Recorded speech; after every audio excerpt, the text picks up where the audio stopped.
Good morning, guys. So both transmissions are out Saturday morning. Technically the only day I have free all day to do this. So I want to just swap everything over onto that transmission, change over my servos, clean up the body of the transmission, make sure everything is transferred over on that one. Go into my engine, change the rear main seal, gasket, the oil cooler seal, the pressure sensor that's all the way on top. It's not leaking, but it's showing 90 psi on the pressure gauge, and also they tend to leak in the future, so I just wanted to prevent maintenance. The rear main seal is not leaking, but I wanted to prevent maintenance since it's already out, as well as the oil cooler is leaking and it's right there. Let me just take care of it. So with no further ado, let me go swap this out, get this thing all in there. I just came back to get brake cleaner fluid. I also got new hardware for the exhaust system. So yeah, everything should be going back in today. So with no further ado, let's go. I'm gonna be time lapsing everything. I want to get this thing done. Don't want to waste any time. You know, I got a couple hours of daylight left. So I started pretty early, but the stores didn't open up until 9. So basically starting at 10:30 now. All right, guys, let's go.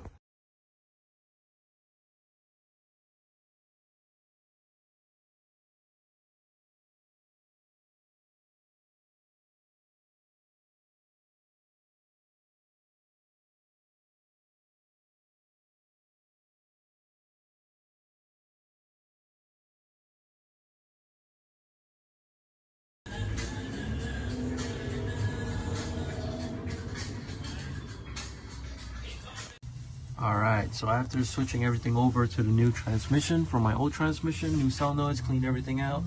The only thing I couldn't change over was the EPC solenoid because the harness is a little different, so it's still gonna work. Same, everything bolts up. As you can tell, it's sitting right over there. Everything's lined up. So that's the new pressure sensor. This is the new oil cooler, and this is the new rear main seal and the actual plate. It's highly recommended just change the plate. It's just easier, and it's literally the same price. So removing the 15mm bolts all around the flex plate. Then we're gonna have to remove the 210s right here. Then the bolts around the actual rear main, and that's gonna pop out.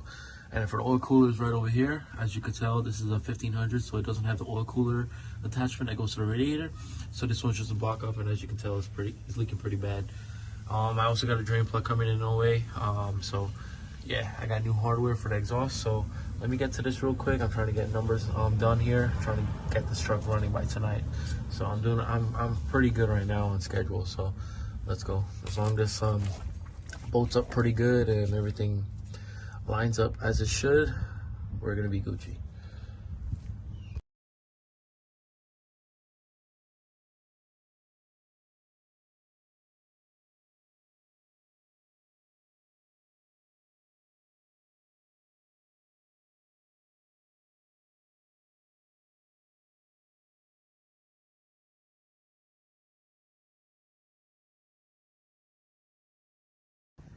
All right, time to burp it and install.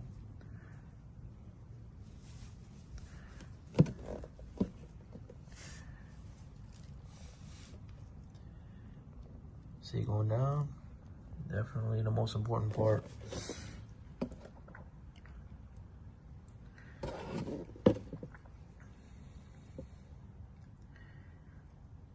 And the scary part, because if you don't set this right, you're causing damage.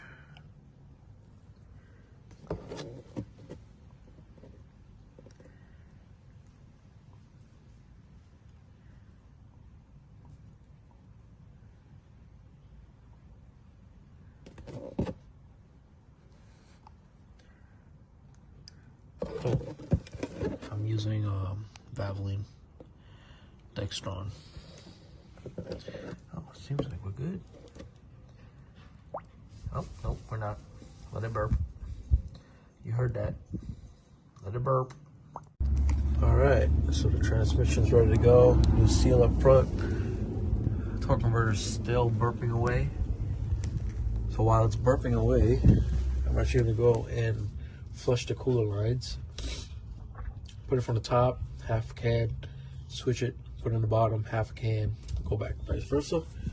We are going to be using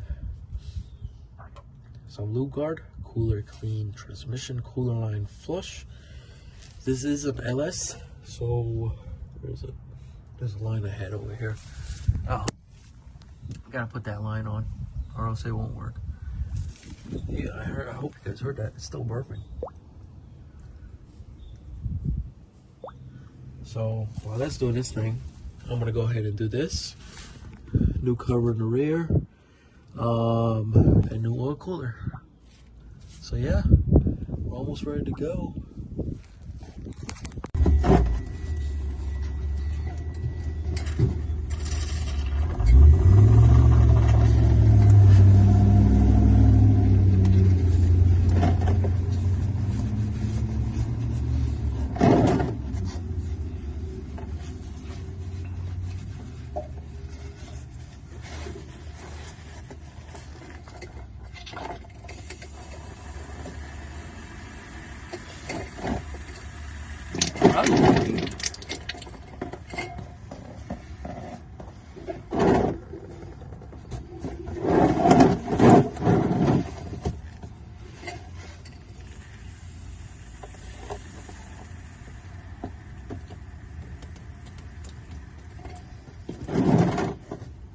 This is not very ideal.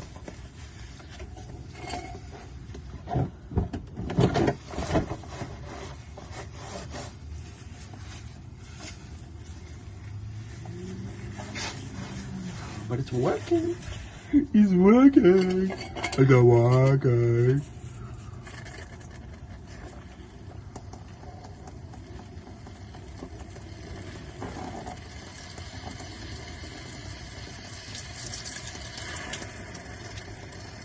Come on. Just be normal. Sheesh. Be normal, my guy. Just do your job.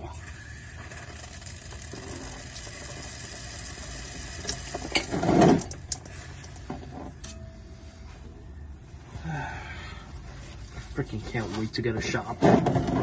Screw this crap, bro. Oh, man. So damn hard to get your name out there.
clear, thank gosh.